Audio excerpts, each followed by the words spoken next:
et bienvenue dans Parole d'Histoire, 245e épisode du podcast aujourd'hui.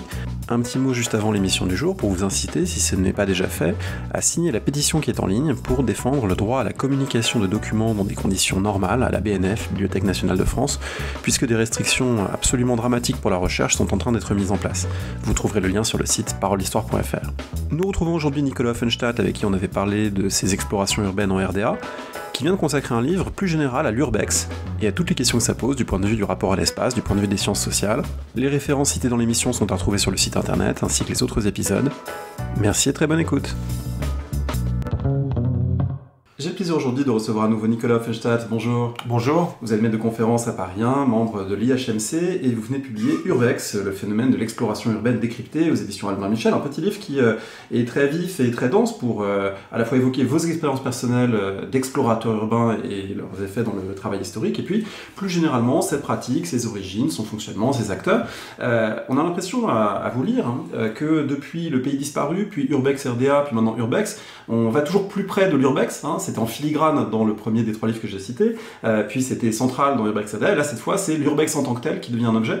Est-ce que ça correspond au fait que pour vous-même, dans votre pratique, c'est devenu de plus en plus important, que l'urbex a pris une place de plus en plus forte au fur et à mesure, on va dire, de la dernière décennie? Oui, tout à fait, parce que c'est les lieux qui m'ont en fait conduit à m'interroger de plus en plus et à m'intéresser à l'urbex. C'est que d'abord beaucoup en Allemagne de l'Est, puis ensuite dans des pays limitrophes et encore ailleurs, j'ai été frappé par la richesse des lieux abandonnés. Alors pas seulement comme explorateur urbain, c'est-à-dire qu'il y a la dimension d'aventure, de promenade qui est évidemment intéressante, mais comme historien en fait, effectivement, avec le temps, depuis maintenant 10 ans, j'ai été frappé par la richesse patrimoniale, intellectuelle de tous ces lieux abandonnés. Donc c'est devenu véritablement une source et un objet de réflexion. C'est-à-dire que j'ai trouvé beaucoup de matériaux sur place, donc ça me conduisait à toujours aller plus loin et essayer d'en toujours trouver de nouveaux, que ça peut être aussi bien architectural que archivistique, on aura peut-être l'occasion d'y revenir. Et du coup, et aussi je me suis interrogé, et ça c'est le deuxième aspect en termes de sciences sociales, au-delà de l'historien, sur pourquoi est-ce que finalement ça intriguait autant aujourd'hui, tant de contemporains, ces lieux abandonnés. Donc il y a deux degrés en quelque sorte dans le fait que j'investisse de plus en plus ces lieux. Il y a ce qu'on y trouve concrètement comme historien, et il y a aussi la réflexion qui s'inscrit là dans un autre de mes chantiers depuis longtemps, qui est les usages publics de l'histoire. Et finalement, beaucoup de gens qui font l'urbex prétendent, à tort ou à raison, ou on peut le juger comme on voudra, mais en tous les cas, faire de l'histoire et faire du patrimoine. Ce qu'il y a de très intéressant dans cette urbex, qu'on va pas forcément définir de manière stricte au départ, parce que comme on va voir c'est assez complexe, on va dire, pour faire simple, entrer dans des lieux désaffectés, entrer sans forcer la porte dans des lieux désaffectés pour en saisir des traces et une histoire, c'est que ça s'inscrit dans une généalogie assez longue que vous retracez dans le livre, à la fois ancienne, la visite des ruines, et puis plus récente, dans les années 50-60, commence l'archéologie industrielle. On commence à se rendre compte qu'un carreau de mine abandonné, il ne faut pas juste le détruire, ou les halles Baltard, il ne faut pas juste les détruire, il faut peut-être les documenter, les préserver, etc. D'ailleurs, on fête en ce moment les 20 ans de l'INRAP, qui a joué un rôle évidemment important dans toutes ces questions. Donc, il y a aussi la dimension peut-être plus amateur de sensations fortes, de catacombes, etc. Donc, finalement, l'impression que l'urbex est née au croisement de différentes logiques de temps long et de temps court. Oui, absolument. Il y a des matrices qui remontent à l'Antiquité. Alain Schnapp a fait une très belle histoire universelle des ruines. Et donc, il montre comment progressivement, et parfois même contre ce qu'on avait dit, comment les ruines ont été appropriées sous différentes manières dans l'Antiquité, puis au Moyen-Âge, etc. Donc, alors, dans tout cela, tout n'est pas en lien avec l'urbex, évidemment. Les généalogies sont toujours faciles, on trouve toujours, dans un contexte différent, des choses qui se rapprochent. Mais là où il y a une généalogie, c'est peut-être la première matrice, c'est l'idée d'un lieu d'un ailleurs, c'est-à-dire d'une fuite disons de la civilisation, du monde dans lequel on vit, et donc de chercher des lieux à la fois un peu étranges, un peu solitaires, un peu personnels, qu'on va retrouver évidemment chez les Lumières, dans une certaine manière, puis dans le romantisme. Donc il y a cette tradition un peu de la nostalgie, de la fuite, de l'ailleurs, et qui est pas seulement un discours d'écrivain, c'est pas seulement Diderot, c'est pas seulement Chateaubriand, c'est aussi une pratique. C'est-à-dire qu'un moyen d'être ailleurs, et ça peut se relier à des tas de courants, parfois même politiques, au 19e siècle, de fuite de la civilisation urbaine. Donc ça, c'est la première grosse matrice qui est très longue. La deuxième matrice qui est assez intéressante, c'est la matrice politique, en fait. C'est-à-dire l'idée de dire l'espace est quelque chose de cloisonné, d'organisé, de cadenassé, où tout est prescrit en quelque sorte. Et en fait, on voit se développer, notamment dans les années 50-60, typiquement chez les situationnistes, l'idée de cassons les barrières spatiales, déambulons, c'est ce que Debord a appelé la dérive urbaine, mais qui s'est incarné, alors Debord c'est le nom le plus connu, c'est plus facile pour fixer un courant, mais ce côté de s'approprier la ville, s'approprier l'espace comme on veut, en cassant les genres. Et d'ailleurs, c'est intéressant, dans un texte de Debord, il y a une allusion qui est carrément de l'urbex, l'idée de dire, finalement, ces lieux abandonnés, c'est marrant, autant les subvertir.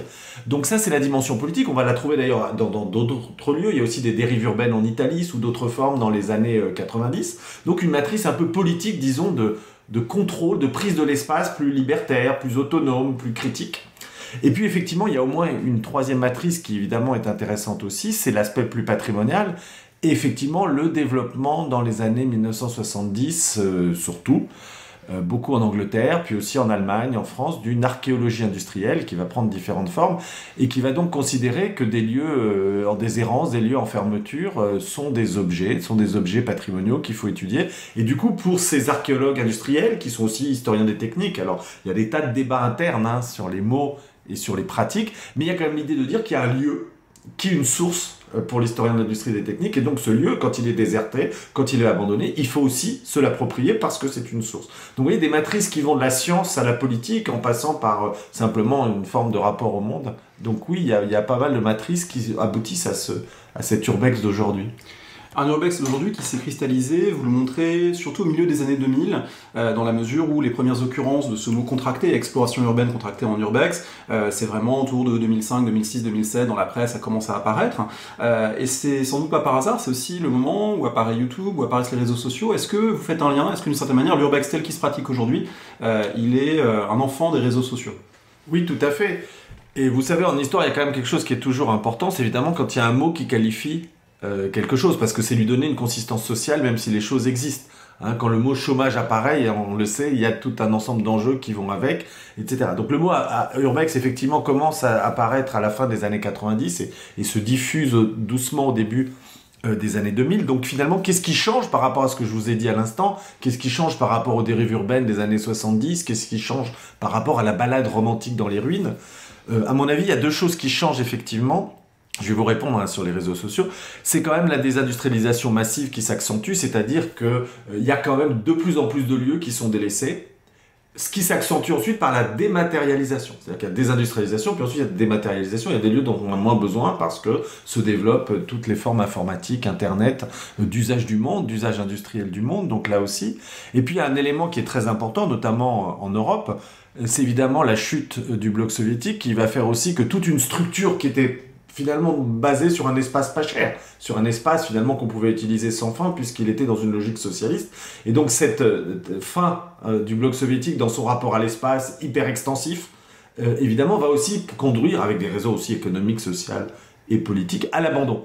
Donc vous voyez, donc il y a quand même un élément social dans l'urbex qui est cette désindustrialisation, dématérialisation en général, et en plus dans toute une partie de l'Europe qui est quand même évidemment immense, puisqu'elle va de l'Oder jusqu'au bout de la Russie, a laissé beaucoup de lieux en déshérence. Et donc, du coup, ça crée évidemment des tentations plus fortes pour toutes les matrices dont je vous ai parlé, et évidemment, ce qui, à mon avis, et vous avez raison, l'urbex devient urbex en tant que mouvement, en tant que partage, à partir du moment où il y a des réseaux sociaux. Parce que si vous dites urbex, ça veut considérer qu'il y a tout un ensemble de gens qui peuvent se rattacher et donc qui peuvent se reconnaître dans le mot et dans ses pratiques. Et pour ça, il faut évidemment un échange. Et effectivement, on peut dire que le mot se développe, existe et que le mouvement existe qu'à partir du moment où les gens partagent. Alors ils partagent comment? On peut toujours partager au coin du feu ou en discutant, mais ça suffit pas à faire un mouvement, à mon avis. Ce qui va être décisif, effectivement, c'est le partage de photos en ligne. Alors d'abord sur les premiers sites qui l'ont permis, il y a Flickr qui a joué un rôle, il y a Facebook. Et donc ce premier partage va commencer à créer des communautés. Alors j'ai un peu fait une typologie des différentes communautés qu'on va trouver, et les gens s'agrègent. Alors ils s'agrègent, et du coup ces communautés se formalisent de plus en plus. C'est-à-dire qu'il y a des groupes Facebook avec des règles, avec des manières d'entrer, avec des manières de se comporter. Et du coup, là, il y a vraiment un mouvement urbex parce qu'on peut, sur les sites de partage de photos, sur les réseaux sociaux, ensuite sur YouTube et maintenant sur Instagram, on peut véritablement partager. Alors c'est intéressant parce que du coup, se crée tout un ensemble de liens, de contacts entre les gens. Il y a un élément qui est évidemment important, c'est qu'on peut partager beaucoup de choses. C'est-à-dire qu'on peut partager ses émotions, ce qu'on a vécu sur les lieux. On peut partager évidemment les lieux eux-mêmes, en discuter sur leur intérêt. On peut partager aussi ses photos parce que c'est très photographique, c'est très visuel l'urbex, donc on peut échanger des techniques, des regards.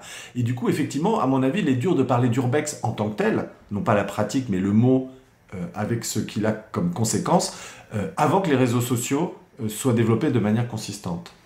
Ce que vous dites sur ces milieux de l'urbex, c'est fascinant, et d'ailleurs en vous lisant, on se dit qu'il y a sans doute une belle thèse de doctorat de sociologie, d'ethnographie à faire pour vraiment donner de la consistance à ce type d'enquête.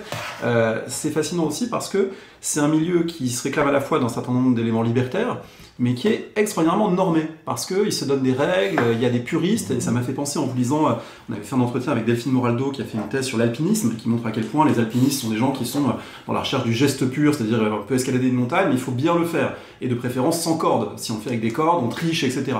Et on a l'impression que chez les urbexeurs, une bonne partie d'entre eux en tout cas, il y a cette forme de normativité, d'un ethos qui fait qu'il ne faut pas prendre d'objets, il ne faut pas casser, il ne faut pas dévoiler l'adresse, etc. C'est assez étonnant, ce monde qui transgresse par certains côtés, mais qui se donne des règles fortes. Oui, tout à fait. Vous disiez au début de votre question qu'il faudrait faire des thèses de sociologie. Je dirais que même il faudrait en faire beaucoup. Parce que pour l'aspect sociologique, j'ai manqué de matériaux, à vrai dire, puisque j'ai essayé de faire une synthèse. Le livre essayait d'embrasser l'ensemble. Donc j'ai fait de l'empirie parce que j'en manquais. En fait, j'ai fait des entretiens parce qu'ils n'avaient pas été faits comme j'avais envie qu'ils aient pu être faits. Et donc il y a une ou deux thèses qui touchent à l'urbex. On a une excellente en géographie, d'Aude Le Gallou. Mais en sociologie, on en manque effectivement cruellement. Et les articles de sociologie que j'ai lus étaient souvent assez faibles. Il y a toute une sociologie assez molle. Où malheureusement on ne trouve pas beaucoup de résultats concrets, où simplement le sociologue a franchi 2 murs avec 2 urbexeurs et considère que c'est un terrain. Donc effectivement on manque encore de thèses, ça commence à se développer, il y a toute une recherche qui se développe, mais on manque encore c'est un livre qui n'est pas une synthèse de 10 thèses, oui, j'aurais préféré faire en fait. Il faut du matériau empirique encore. Voilà, il faut encore du matériau empirique, d'abord parce que c'est mondial l'urbex. Donc si vous voulez dire des choses intéressantes, il faut faire une histoire forcément transnationale. D'ailleurs, on a la chance d'avoir une excellente urbexeuse française qui travaille sur la Chine, Judith Audin, donc elle nous a donné du matériau. Donc il y a de l'urbex aux États-Unis, il y en a en Chine, il y en a en Danemark, il y en a en Irlande, donc il y en a partout. Et donc du coup, si on veut donner consistance, il faudrait avoir plus. Donc moi, j'ai été obligé, pour une synthèse, en fait, de faire d'enquête de première main, c'est-à-dire que je suis allé interroger des urbexeurs, pour avoir, non pas évidemment un panel, sinon ce serait une thèse, là c'est une synthèse, mais pour avoir quand même l'essentiel des positions possibles, des positions à la fois sociales, pratiques, parce que ça manque encore.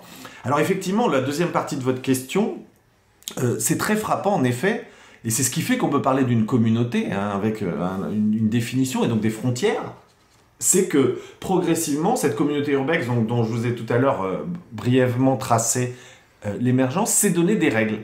C'est donner des règles, et notamment même une forme il y a une phrase leitmotiv qu'on trouve partout, dans toutes les langues, c'est intéressant parce qu'elle est traduite, donc là il y a vraiment une internationalisation des discours et des pratiques, qui est de dire pour aller très vite, on ne laisse uniquement des traces de pas, et on ne prend que des photos. Donc on ne laisse que des traces de pas, ça veut dire qu'on ne salit pas, on ne casse pas, et on ne prend que des photos, ça veut dire qu'on n'emporte rien. Et donc cette phrase qui est attribuée à une association, l'association écologique naturaliste américaine, vous la trouvez partout. C'est-à-dire Leave Footprints, Take Photos. Exactement. Voilà. Ça sonne plus vif, plus net en anglais. Voilà. Absolument. Elle est à l'origine en anglais, mais vous la trouvez en chinois, vous la trouvez en allemand, vous la trouvez en français. Et donc du coup, c'est bien l'internationalisation du mouvement. Et donc c'est l'idée de dire que l'urbexeur, et c'est là effectivement où on peut comparer avec d'autres types de communautés, finalement protège le lieu qu'il utilise. Ce qui est complètement paradoxal, parce que d'abord, ce sont des lieux qui sont vivants et qui sont déplacés en permanence, parce que il y a des humains et des non-humains dans un urbex. Vous allez avoir des animaux qui vont y faire leur vie, donc qui vont bouger. Vous allez avoir des sans-domicile fixe qui vont parfois aménager le logement, qui eux ont d'autres logiques que celles de l'urbex, donc qui vont bouger les choses. Vous avez des graffeurs qui vont peindre, vous avez toute une forme de vie, mais l'urbexeur, lui, par rapport à cet autre monde, que ce soit des animaux, moi j'en ai vu plein en urbex, ou des humains, lui, il va essayer de préserver. Et du coup, il va développer toute une éthique autour de la préservation du site, dont, outre la phrase que je vous ai dit, un élément fondamental de cette éthique, c'est de ne jamais, et ça c'est fondamental, on le voit sur les sites, de jamais diffuser l'adresse du lieu que vous mettez en ligne par des photos ou par des commentaires.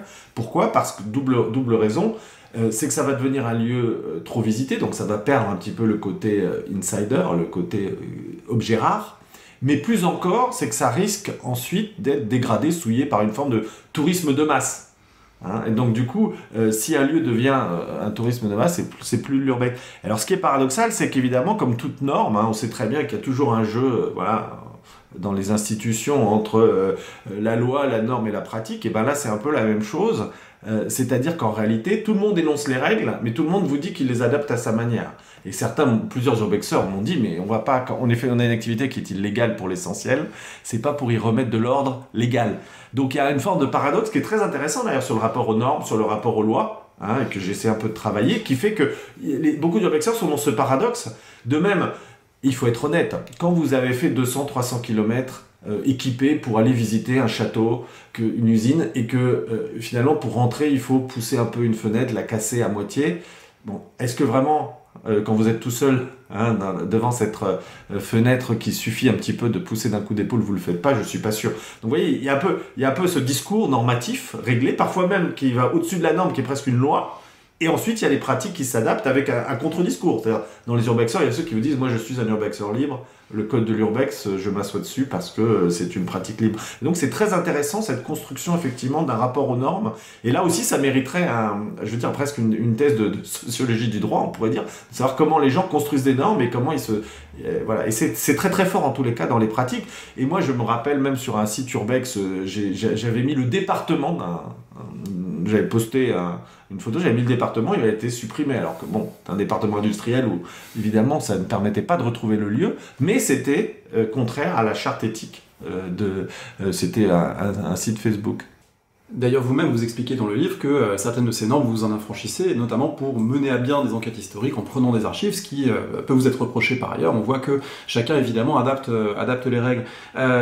On a évoqué un petit peu la dimension politique. C'est intéressant parce que là aussi, ça fait pas l'unanimité. Il y a des gens qui tiennent un discours politique en disant on se réapproprie la ville, on crée des espaces anticapitalistes, on revisite des passés oubliés, de gens dominés, etc., etc.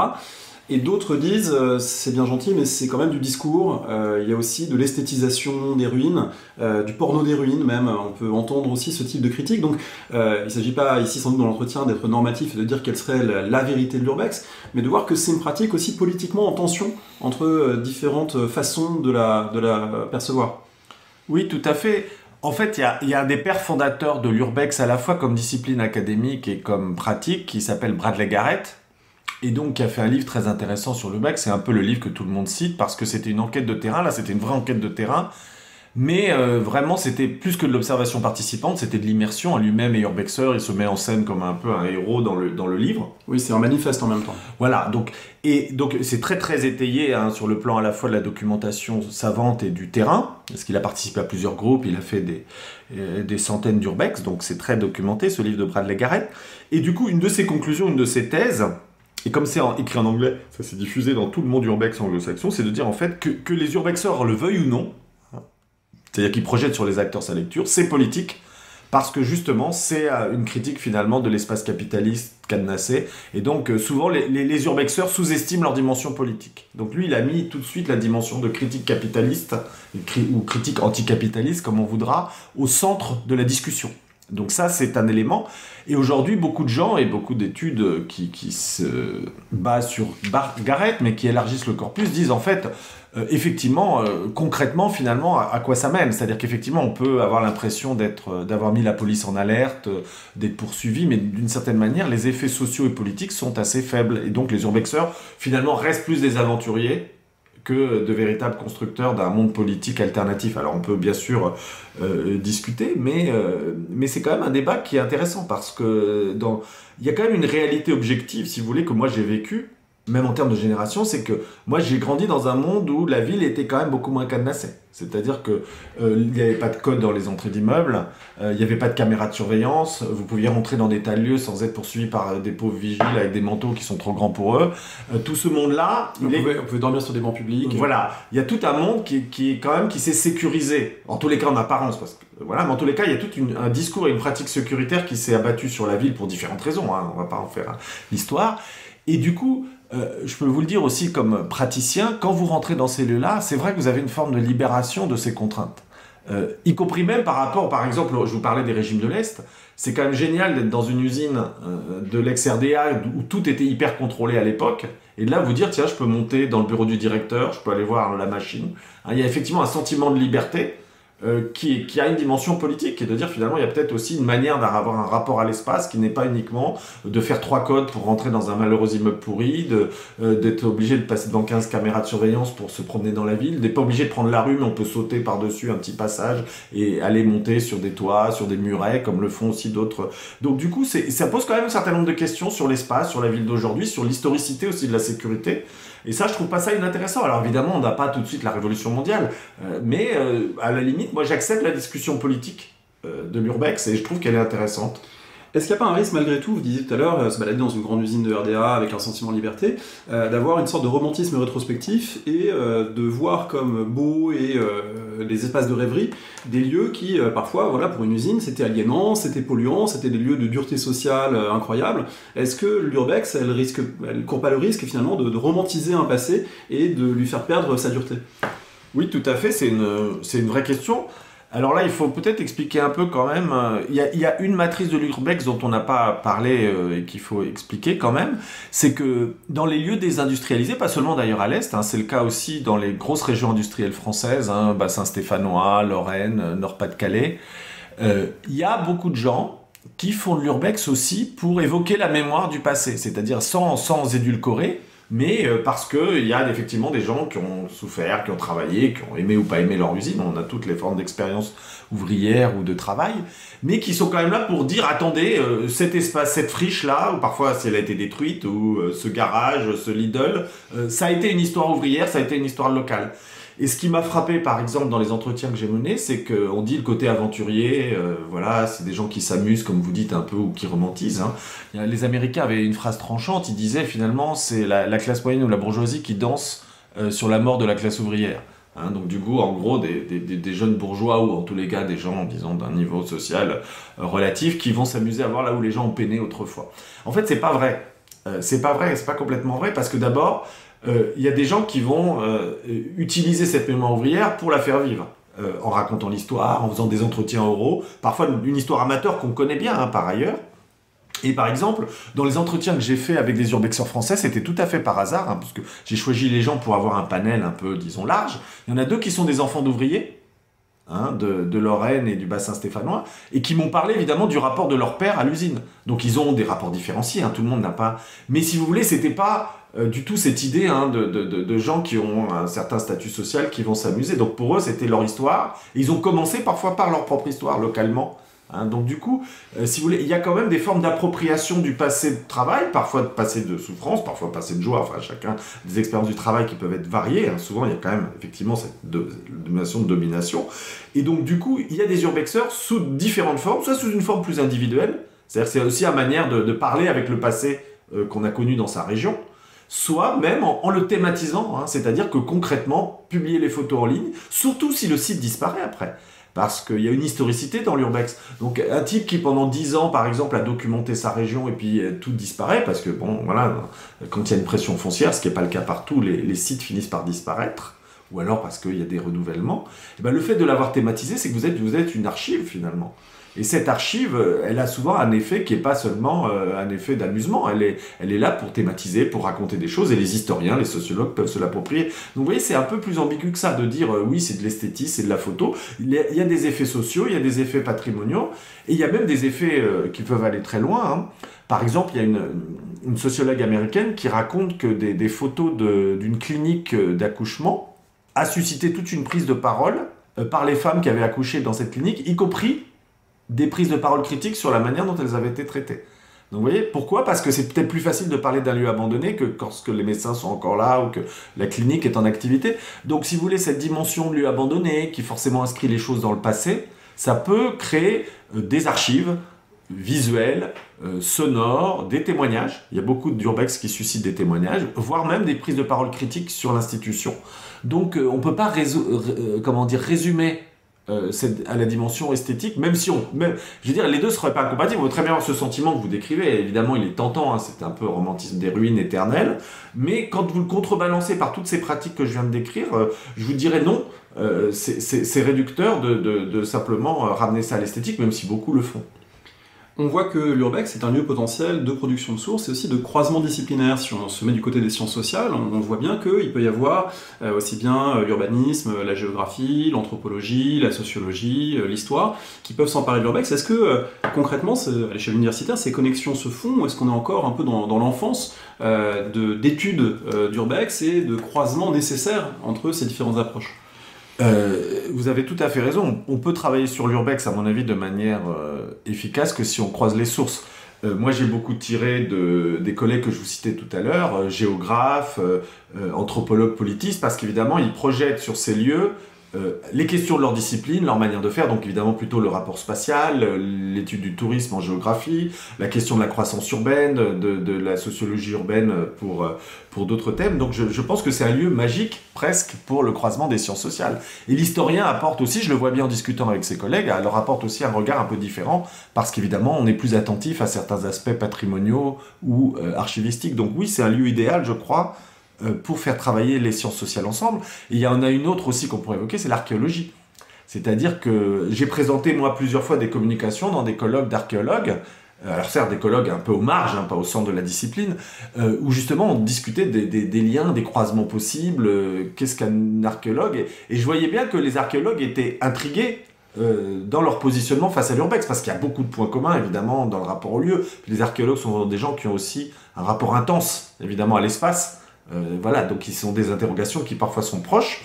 Et donc du coup, oui, ça va même au-delà des sciences sociales au sens le plus étroit. On peut aussi inclure l'archéologie. Donc c'est un terrain de confrontation. D'ailleurs, ça commence. On a eu plusieurs colloques. J'ai eu le plaisir en 2018, je crois, à faire le premier colloque scientifique à la Sorbonne sur l'urbex, où il y avait justement des gens de différentes disciplines, historiens, géographes, politistes. Donc c'est des choses qui commencent. Et je crois que ce sera assez fécond parce qu'effectivement, on a besoin de tous les savoirs. Il y a un élément quand même qui est important. Pourquoi l'histoire? C'est que vous disiez, on a eu, c'est un fil rouge, mais je voudrais y revenir, la question des archives qu'on trouve en urbex. Vous me disiez tout à l'heure, oui, mais vous respectez pas les codes. Alors justement, j'allais dire, dans cette énumération, géographe, anthropologue, politique, etc., les archivistes sont les gens pour qui c'est pas évident, parce que je me souviens, quand on a fait l'émission ensemble sur la RDA, il y a eu plein de réactions de gens qui avaient écouté, qui avaient dit, mais comment ça, prendre des archives, comment c'est possible, parce qu'on voit bien que ça heurte des pratiques professionnelles, des habitudes, des manières de concevoir ce qu'est un faux, et là, il y a quelque chose de tout à fait singulier, à la fois dans votre pratique et dans la réflexion qu'on peut en tirer. Oui, alors j'ai progressé depuis, j'ai même de nouveaux résultats, c'est-à-dire qu'effectivement, vous avez raison, quand on avait fait cette discussion à propos donc du pays disparu et de mes travaux sur l'ex-RDA, je ne m'étais pas encore adressé aux archives. Entre-temps, j'ai eu cette critique que vous avez mentionnée, et je me suis dit, après tout, moi j'aime bien les critiques, donc quand les gens me disaient tous, mais bon, quand même, les archives, il y a des règles, il y a des institutions, vous ne pouvez pas y aller, vous servir, puis ensuite faire vos travaux tranquilles dans votre coin. Et je me suis dit, bon, c'est quand même... Moi, je suis historien, j'ai travaillé dans des fonds d'archives depuis plus de 30 ans, donc forcément, c'est quand même une question qui m'a touché. Alors, ce que j'ai fait, c'est que j'ai fait des tests. Je me suis dit, ils ont raison, ces gens. Donc, donc dans mes derniers urbex, j'ai trouvé un fonds extraordinaire que je n'avais pas utilisé dans les livres précédents. C'est le fonds d'une usine de tapis, qui était la plus grande usine de production de tapis en Allemagne, avant 14, à Elsnitz, en Saxe. Et j'ai eu une chance incroyable, elle est en train d'être détruite. Et donc j'y suis allé, et je suis arrivé le soir, les hasards de mes voyages à l'Est. Et donc j'arrive le soir et je vois que l'usine est encore là. Donc déjà j'étais content parce qu'on ne sait pas toujours à distance l'état de destruction. Tout était là, ils étaient en train de travailler de la désosser. Et donc je rentre comme toujours, bon, comme en urbex, on rentre toujours comme un petit peu comme des voyous, comme des sauvages. Donc là je suis un ouvrier, il me regarde, puis hop, je passe à travers une fenêtre, je rentre. Et bon an mal an, j'arrive à me faire enfermer dans l'usine alors que les ouvriers sont partis. Donc là c'était fantastique, j'avais une immense usine de tapis que pour moi, il était 6 heures l'été, donc j'avais des heures devant moi. Et donc j'ai découvert en fait que dans cette usine, il y avait encore toutes les archives. Et c'était incroyable parce que ça remontait aux années 50, il y avait même des archives par section. J'ai trouvé les archives de la section de la publicité, de tout ce qui était communication, avec voilà, les échanges, les lettres, donc vraiment de la vraie archive, c'est-à-dire pas seulement des documents renéotypés ou polycopiés que vous pourriez trouver ailleurs, mais les lettres en disant, ben voilà, quel type, on va aller à telle foire, comment on va faire, quelle stratégie on va adopter, donc du matériau d'historien pur. Et là, je me suis dit, bon, j'ai pris des photos, j'en ai pris quelques-uns avec ma mauvaise habitude que vous citiez tout à l'heure, mais je me suis dit, là, je vais écrire aux archives de Saxe une belle lettre. Alors, je l'ai fait de manière anonyme, mais j'ai quand même signé avec mes titres universitaires, parce qu'en Allemagne, c'est mieux de montrer que vous êtes universitaire. Et j'ai écrit une belle lettre en disant, écoutez, monsieur l'archiviste, voilà, là, vous avez un fonds d'archives fantastique. L'archiviste m'a répondu avec un peu de hauteur, et il me dit, bah oui, vous avez raison, mais vous savez, on y est déjà allé, c'est dangereux. Ah oui, c'était dangereux, il y avait un immense trou au milieu des archives. D'ailleurs, moi-même, j'y suis allé avec beaucoup de prudence, mais en même temps, quand on est une archive institutionnelle, on peut se faire aider par les pompiers ou par des services de sécurité. C'est pas non plus l'Everest, hein, pour reprendre. Voilà. Et en fait, il m'a répondu qu'ils avaient été voir et qu'ils avaient trouvé trop dangereux. Ils avaient mesuré que le rapport était entre le danger qu'aurait couru l'archiviste en sauvant ses archives et l'intérêt était trop faible. Et donc, ils les ont laissés sciemment. Donc, vous voyez, c'est pas tout. Donc, du coup, j'ai fait un second test. Et j'ai eu exactement la même réponse. Là, c'était un fond fantastique comment le mot en français, une fonderie, d'une grosse fonderie qui remontait jusqu'au 19e siècle. Donc il y a des archives de l'époque nazie, de l'époque antérieure. Bon, c'était là aussi un fond très riche. Et effectivement, c'était très dangereux. Moi-même, j'ai fait très attention parce que la moitié était effondrée. Voilà. Et là, je leur ai écrit, pareil, en leur même montant des photos. Ils m'ont dit, on y est allé, c'est trop dangereux. Et on considère qu'on peut avoir ce type d'archives par d'autres structures. Parce que vous savez, elles étaient souvent intégrées dans des combinats. Donc si vous n'avez pas l'entreprise, vous pouvez avoir la version combinat. Mais bon, ça c'est des choix archivistiques. Donc en réalité, vous n'êtes pas affaire à des archivistes qui ne savaient pas, ou qui ne... voilà, mais qui ont fait le choix d'abandonner tout un ensemble d'archives. Donc du coup, bon an, mal an, je me suis dit que mon sauvetage finalement était assez sensé. Et dernier point, si vous permettez, sur les archives, c'est que j'ai fait une séance il n'y a pas longtemps d'un séminaire Urbex que j'ai ouvert avec une archiviste, Sonia Delinger, et avec un responsable universitaire d'un master archive, Mathieu De Oliveira. Et donc on a discuté. En fait, on s'est rendu compte en discutant que finalement, quand même, les archivistes eux-mêmes faisaient souvent des sauvetages extrêmement peu organisés. C'est-à-dire, on leur dit, écoute, il y a un fond dans un grenier, est-ce que vous pouvez venir? Alors, il faut trouver des gens qui acceptent de venir. Donc, il y a quand même une dimension urbex chez certains archivistes. Avant que ce soit dans les cartons, ça a pu transiter par des parcours imprévus. Complètement imprévus, dangereux, avec peut-être aussi des employés qui n'ont pas envie d'y aller. Donc, l'archiviste qui décide de sauver le fond est un peu comme un urbexeur. J'y vais pas, j'y vais avec qui, jusqu'où je vais dans les protocoles de préservation. Parce que parfois il faut aller vite, parce que parfois... Et donc du coup on voit que beaucoup d'archivistes, et du coup je l'ai un peu découvert avec ces tests-là, sont dans des situations qui sont assez proches de l'urbex, et ils sont aussi dans les mêmes situations que moi dans le choix de sauvetage, parce qu'on ne peut pas tout sauver. Et donc du coup là c'est le feeling ou le choix de l'archiviste qui va faire que à un moment donné, il prend tel carton, pas tel autre. Donc du coup c'est assez intéressant parce que je pense que ça aussi c'est un chantier énorme, c'est les archives abandonnées. Et notamment cette question de savoir, quand vous êtes en dehors des protocoles classiques de versement ou des sauvetages très très polissés et organisés, comment on fait? Et donc du coup, je me suis senti un peu, je suis plus armé dans notre conversation d'aujourd'hui que j'étais dans la précédente parce que j'ai fait ces tests-là. Et j'ai fait un autre et dernier test, pardon d'être long, mais cette question des archives, elle est centrale. C'est que je suis revenu, ce qui m'arrive pas toujours, parce qu'en Allemagne de l'Est, c'est quand même loin, il faut s'organiser, donc je le fais pas toujours. Je suis revenu sur une usine où j'avais déjà été 6 mois après, qui était dans un entre-deux. Et toutes les fonds d'archives que j'avais, moi, dont j'avais piqué quelques dossiers, parce que c'était intéressant, c'était une usine de meubles, il y avait des dossiers d'employés, et ES, parce que c'était beaucoup des femmes, ils étaient dans les poubelles. Donc vous voyez, on est quand même dans une situation... Maintenant, je suis plus armé pour vous dire finalement que ma manière de faire n'est évidemment ni canonique, ni parfaite, ni indiscutable, mais je pense qu'elle permet quand même de sauver un certain nombre de dossiers d'archives dont le destin est quasiment certainement la disparition. Pour une dernière partie de cet entretien, je voudrais évoquer avec vous des visites concrètes, on l'a déjà un petit peu fait, mais qui étaient un peu le versant en théorie sciences sociales pour parler de l'expérience de l'urbex. Vous donnez des conseils d'équipement en disant que faire une urbex, ça s'improvise pas. Alors ce serait quoi, qu'est-ce qu'il y a dans le sac à dos du parfait urbexeur, à minima, on va dire même, sans aller jusqu'au chercheur qui a préparé par les archives de Saxe avant sa visite, mais à minima, qu'est-ce qu'il faut emporter? Oui, alors je pense que véritablement, c'est pour ça rejoint notre conversation, la définition. Je pense qu'effectivement, faire de l'urbex, c'est pas sauter au-dessus d'un mur parce qu'on a vu un lieu abandonné. On peut le faire, bien sûr, c'est sympathique, chacun fait ce qu'il veut. Mais effectivement, si vous voulez vraiment le faire, c'est-à-dire en essayant d'avoir un rapport au lieu, de prendre du temps, il faut être préparé. Le premier élément, d'abord, dans le sac, c'est, je dirais, l'élément central que moi je prends partout, c'est la torche. Parce qu'évidemment, l'essentiel de ces lieux est sans lumière, et donc si vous vous aventurez, vous risquez évidemment de tomber, ou de ne rien voir parce que c'est trop noir. Donc du coup, même quand je vais faire il m'arrive, je vais faire une conférence, donc je suis un peu habillé comme l'enseignant, professeur, machin. Mais si je sais que je vais faire un petit urbex, je prends juste ma torche. Parce que sans ça, vous êtes... Et comme parfois, les urbex sont très grands. Hein. Moi, j'ai fait des urbex qui durent 5-6 heures. Hein. Vous avez 20 bâtiments, vous avez des hectares entiers. J'ai fait récemment, par exemple, là aussi, depuis qu'on a échangé, j'ai fait les ateliers ferroviaires de Magdebourg. J'ai même pas pu aller au bout, parce qu'il aurait fallu que je passe quasiment la journée entière. Donc, du coup, il faut être équipé en torche et aussi en secours de torche. Parce que si vous vous trouvez au fond d'une cave et que votre torche, elle lâche...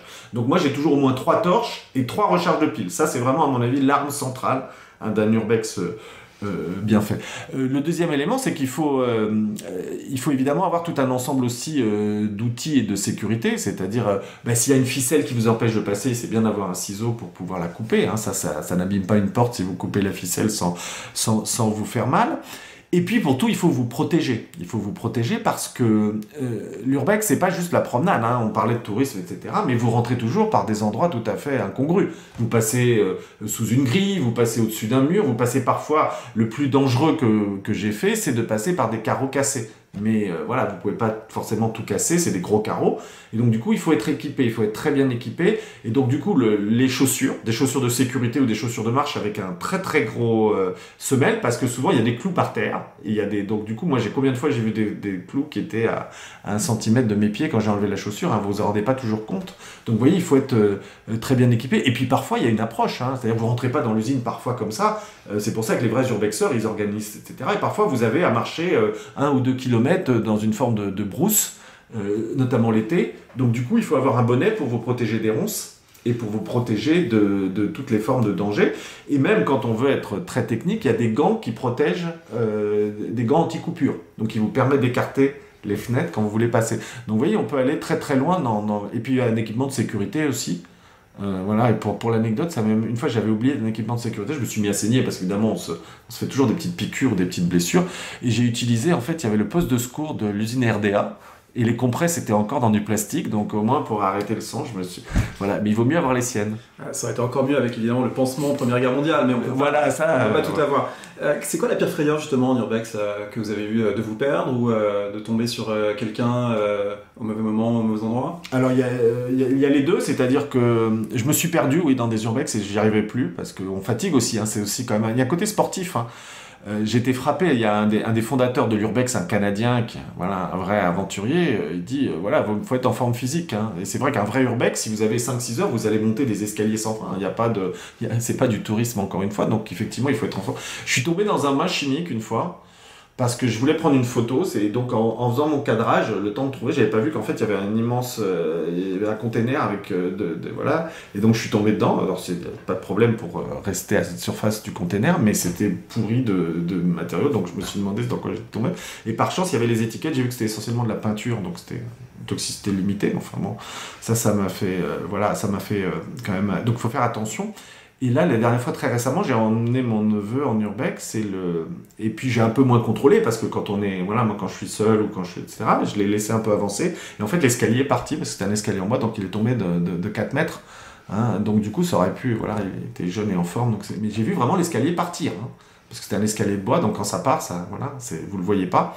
Donc du coup, vous voyez, il y a quand même des accidents, donc c'est pas non plus, on peut en discuter sur social, résultats, réflexion, etc. Mais moi, j'invite les gens toujours, et c'est pour ça que j'ai fait une partie pratique, à réfléchir. Hein, c'est dangereux.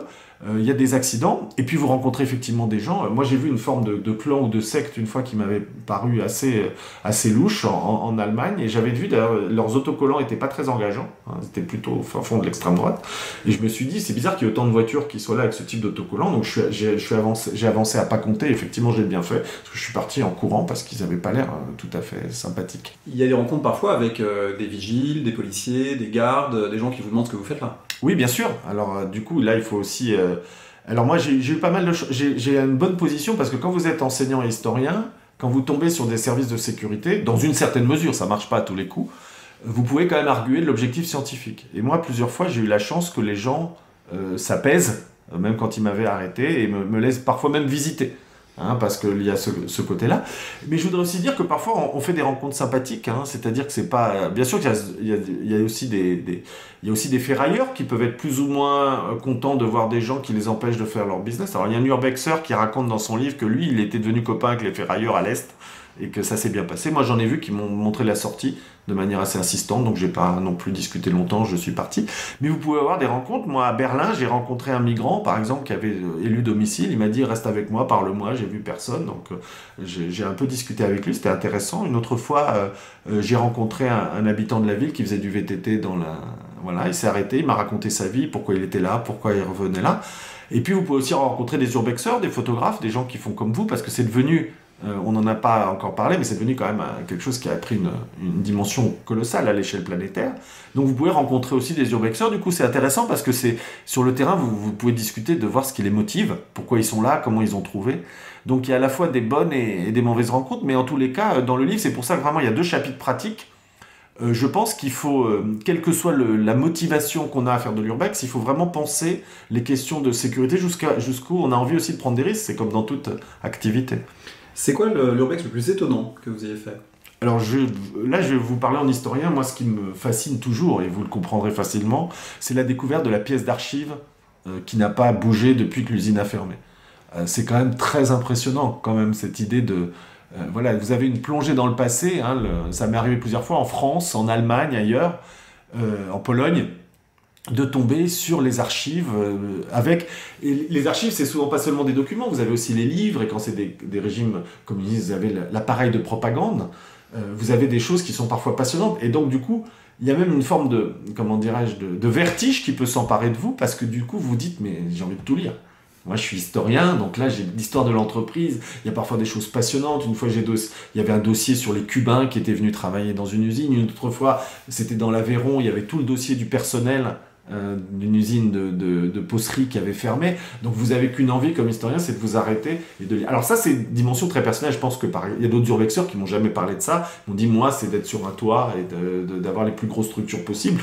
Mais moi, ces moments-là, c'est assez impressionnant. Et surtout, c'est très bizarre parce que, bon, on sait tous le goût de l'archive d'Arlette Farge, hein, le rapport au lieu. Hein, même quand vous êtes dans une salle d'archives, il se passe quelque chose. Hein. Vous êtes le premier à ouvrir une ficelle, elle le raconte. Et bon, vous avez fait aussi ce type d'archives pour 14-18. Vous savez, c'est quand même troublant hein, voilà, d'être dans des documents que vous êtes parfois le premier à avoir vus. Et là, non seulement vous êtes dans la position hein, de l'archive un peu troublée, mais en plus...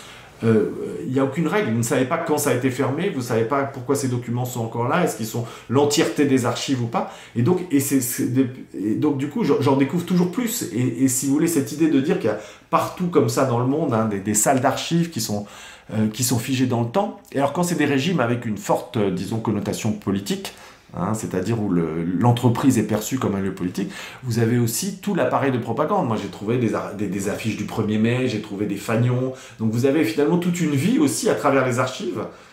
Et ça, je pense que pour l'historien, c'est extrêmement troublant. C'est-à-dire que, bien sûr, quand vous voyez des machines, il y a une vie. Mais là, vous avez vraiment... C'est très dense, en fait. C'est extraordinairement dense. Et ça, c'est évidemment, en urbex, pour moi, les moments les plus intéressants.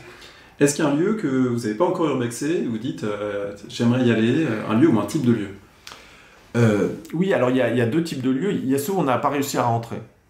Je suis allé 2-3 fois. Bon, voilà. Et comme vous savez, on parlait tout à l'heure des règles de l'urbex, c'est une règle qui dit que vous ne cassez pas, vous ne forcez pas. Donc je ne vais pas prendre un marteau pour péter la fenêtre ou je ne vais pas défoncer la porte. Vous allez attendre qu'un urbexeur l'ait fait. Voilà, c'est ça. Et donc du coup, par exemple, il y a une usine qui m'avait fasciné dans un lieu où j'ai enseigné en Allemagne, à Francfort-sur-l'Oder. C'était les semi-conducteurs. C'était la grande ville des semi-conducteurs, donc c'était célèbre dans tout le bloc de l'Est. Et il se trouve que plusieurs fois, le grand bureau, hein, donc une des plus principales bâtiments administratifs, est toujours là. Il y a beaucoup de choses qui ont été détruites. Et à chaque fois que j'y suis allé, je rêve, j'ai toujours l'impression que les archives sont là, que tout est dedans, mais j'ai jamais pu rentrer. Donc vous voyez, ça c'est le genre de lieu où peut-être l'historien est un peu un fantasme, peut-être qu'il n'y a plus rien en fait, que tout a été vidé et versé aux archives, mais je me suis dit, ces bureaux immenses qui racontent toute l'histoire finalement de la microélectronique et du bloc de l'Est, ça m'aurait fasciné de pouvoir rentrer. Et je ne peux pas. Alors dans les fantasmes plus ordinaires, il y a évidemment que je n'ai pas fait, que beaucoup d'urbexeurs font, c'est évidemment la zone abandonnée de Tchernobyl. Alors c'est pas le moment, mais c'était quand même, évidemment, c'est quand même très impressionnant. Et là aussi, il y a beaucoup de restes. Donc par rapport à l'histoire, hein, voilà, c'est un lieu qui est quand même qui interroge beaucoup et qui, c'est peut-être, voilà, en plus aujourd'hui, il est redevenu un lieu d'histoire malheureusement. Donc ça fait partie des lieux qui interrogent évidemment, parce que là, l'abandon est partout, il est lié à aussi une historicité très précise. Donc il y a à la fois vous voyez, des choses, on pourrait dire, techniques, et puis ce poids de l'histoire sur certains lieux, donc on aura envie de voir, peut-être pas forcément d'ailleurs pour des raisons purement historiques, mais parce qu'ils sont symboliques et aujourd'hui redevenus en plus extrêmement pesants historiquement. Donc voilà, l'urbex c'est sans fin. Et puis, je vous dirais aussi, il y a quelque chose qui est assez fascinant, c'est-à-dire que quand vous commencez à avoir l'œil urbex, finalement tout peut devenir lieu d'intérêt. Il m'arrive, quand je suis dans un village ou dans une petite ville, d'aller voir une maison abandonnée, de tomber sur une vie abandonnée aussi parfois, parce qu'il reste des documents. Et j'avoue que ça me donne aussi un sentiment d'intérêt historique. Et quand on remonte parfois l'histoire de la maison, on peut remonter même jusqu'à la guerre de 14, jusqu'à la reconstruction pour les régions de l'ancien front. Donc vous voyez, c'est une forme aussi d'esprit au-delà des grands lieux. Parce que vous faisiez la comparaison tout à l'heure avec l'alpinisme, et elle est très juste, parce qu'en fait, chez les urbexeurs, pas moi je ne fonctionne pas comme ça, mais il y a l'idée qu'il y en a qu'il faut avoir fait. Comme vous avez, j'imagine, une hiérarchie des sommets et des massifs à avoir fait pour un alpinisme, ben les urbexeurs, vous voyez bien qu'ils disent « ça y est, j'y suis arrivé ». Je suis allé, bon, il y a Pripyat, évidemment, on en parlait, mais il y a aussi des lieux à Berlin, en Bulgarie, à Détroit, bien sûr, aux États-Unis, ou qui est un haut lieu, où il faut un peu cocher les cases. Alors moi, je ne fonctionne pas comme ça, c'est pour ça que je vous ai donné ce type d'exemple. Est-ce que pour finir, il y a quelque chose que vous voudriez conseiller à ceux et celles qui nous écoutent, que ce soit une vidéo, que ce soit un livre, un témoignage, quelque chose qui vous donne envie de prolonger la discussion? Oui, je pense que ceux qui n'ont jamais fait d'urbex, je pense que c'est pas mal d'aller voir les sites de vidéos en ligne. Alors, si vous voulez, j'en ai fait une petite sur Berlin, qui a été faite par France TV Berlin, pour compléter, voir en action, elle est en ligne sur YouTube. Donc j'ai accompagné les équipes de France 2 dans une usine de Berlin. Donc ça pourra peut-être illustrer un peu mon propos par des choses plus concrètes. Il suffit de taper les mots-clés, vous le trouverez facilement. Et c'était une usine très intéressante, parce qu'elle est encore au cœur de Berlin. Donc on voit aussi comment, spatialement, même dans des villes où il y a une pression foncière, il peut rester des lieux. Et je pense qu'avoir un complément... Dans le livre, j'ai essayé de donner les instruments, si vous voulez, sciences sociales et la bibliographie. Je pense qu'elle est à peu près à jour, mais je pense que complété par ce type de vidéo, c'est pas mal. Il y en a bien sûr beaucoup d'autres, et donc se balader sur YouTube en tapant Urbex, c'est intéressant pour voir toute la déclinaison du possible. Merci beaucoup.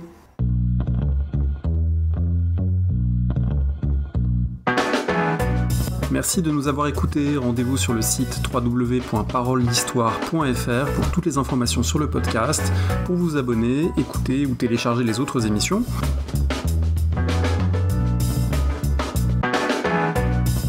La discussion se poursuit aussi en ligne, notamment sur Twitter. Vous pouvez poser des questions @paroledist, et à bientôt pour un prochain épisode.